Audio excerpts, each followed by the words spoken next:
All right. So with the Super Falcons of Nigeria set to face Ethiopia in Olympic women's football qualifiers, the Nigerian Football Federation have announced the dropping out of 4 players from the team. Now 3 of those 4 players played a big part in the Super Falcons World Cup campaign, and the crazier part is that only 1 player has been announced as replacement so far. But before we get into this story and also talk about the match tomorrow, please don't forget to like this video and also subscribe to the channel if you haven't already. Thank you very much. So yeah, the game will be played tomorrow. The Super Falcons of Nigeria will be taking on Ethiopia tomorrow, Wednesday the 25th of October, 7:30 Nigerian time the start, and the game will be hosted in Addis Ababa. The link to the game, most importantly, is going to be in the description. The Ethiopian Football Federation is going to be holding that down. They're going to put it on their YouTube page. So we definitely need to call out the NFF to do the same thing for the second leg. Now, speaking of the match, the home base crew, the players, staff, coaches that are based in Nigeria,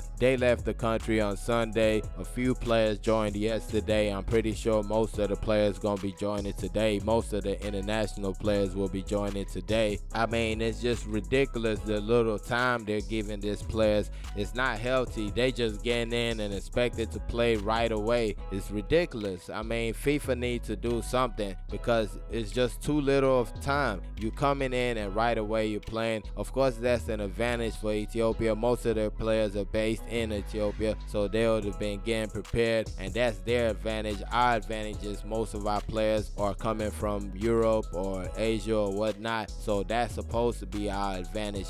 But at the same time, you still need time to get some things together, so that's kind of crazy in my opinion. But not talking too much about that, let's talk about the 4 players that are going to be missing from the match. We got Halimatu Allende of Rosengard in Sweden, Osinachi Ohale of Pachuca in Mexico, Christy Uchebe of Benfica in Portugal, and Regina Otu of Saint-Etienne in France. Like I said, 3 of these players so pivotal for the Super Falcons at the World Cup. Osinachi Ohale, of course, the goal against Australia, put her body and everything on the line. She was a rock at the World Cup. The 2 clean sheets at the ending of the World Cup plus the one against Canada, her fingerprints were all over those performances right there. You got Christy Uchebe, who was just like 2 players on the pitch. She was everywhere, winning every battle, winning every 50-50. Taking this player away from the midfield is just crazy.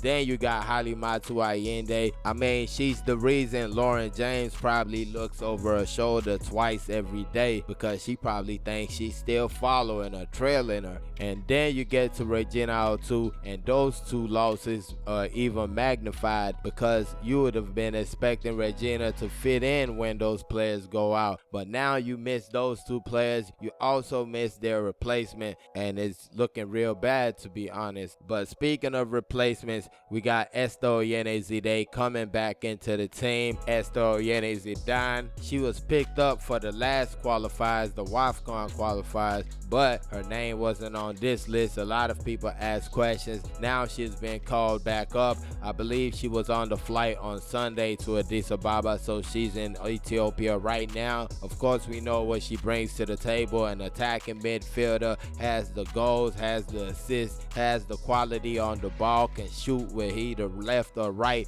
I mean, she's just a top-notch player. So this right here is the list of players we got in the midfield. Esther Oyenezide, Peace Effie, Rashida Tajibade, and Tony Payne. I feel like this is just not enough, especially when you talk about the engine room, when you're talking about the player that's going to be putting in hard work, putting in the tackles. We don't really have too much of that on the team, so that could be a problem. Yes, you're playing Ethiopia, you're expecting to have more of the ball, blah blah blah, but this is going to be a football game. This is not something that predictions are going to work for. You're going to have to win this game on the pitch. So we're going to have to come and play a real football game. We can't be treating them like we can just do them in any kind of way. You need a midfielder that's going to do the work, somebody that's going to stand between the central defenders. And I just don't feel we have any of that in camp. And I don't know. Hopefully we get the job done. But I feel like that could be a problem right there. Also, you look at the defense, Comfort for Lauren Shaw, Oluwatosin Demehin, Michelle Alozie, Nicole Payne, Jumoke Alani, Rofieri Moran. Only 2 central defenders. So unless somebody else like maybe Michelle Alozie or somebody, Rofieri Moran, God forbid, plays as a central defender, I believe Comfort for Lauren Shaw and Tosin Demehin might be the 2 starting central defenders. So it's kind of cool right there for Comfort for Lauren Shaw. Looking forward to seeing her if she does get the opportunity. The goalkeepers remain the same. Chiamaka Nadoze, Tochukwu Elohi, Monye Onyono. Then you get the forwards, Rinsola Babajide, Ifeoma Onumonu, Asisa Oswala, Uchenna Kanu, and Okpeyemi Ajakaye, of course, Robo Queens, under 17 superstar, finally getting a call up to the national team. Looking forward to that. Might not get that much playing time, to be honest. You look at the players we got. Oswala, Kanu. Oswala might not play all through because we'll be trying to use her little by little. Because I don't know though. She might just play since she has not been playing that much for Barcelona. Then you get Onumonu. She's going to probably play. Uchenna Kanu definitely going to play. But these players, like those 3 players I've mentioned, sadly including Oswala, they've not had that much playing time this season. Rinsola Babajide has probably played more than all of them this season. And so let's see how it goes though. I feel like we got some good players in camp, but we kind of missing in some positions.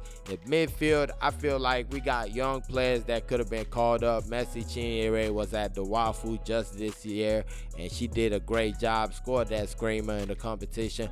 Bashirat Amo has been the under 20 defensive midfielder for years. Good passer of the ball. You know, controls the pace of the game, stays between the central defenders and protects them.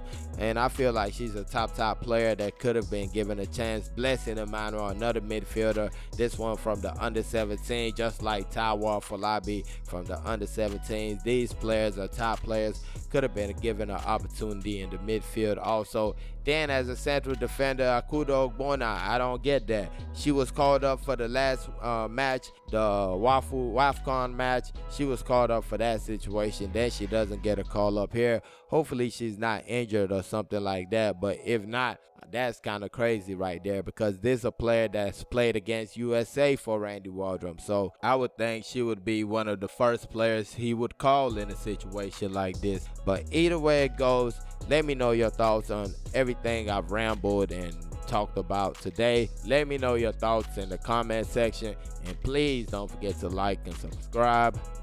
Thank y'all for watching. Peace.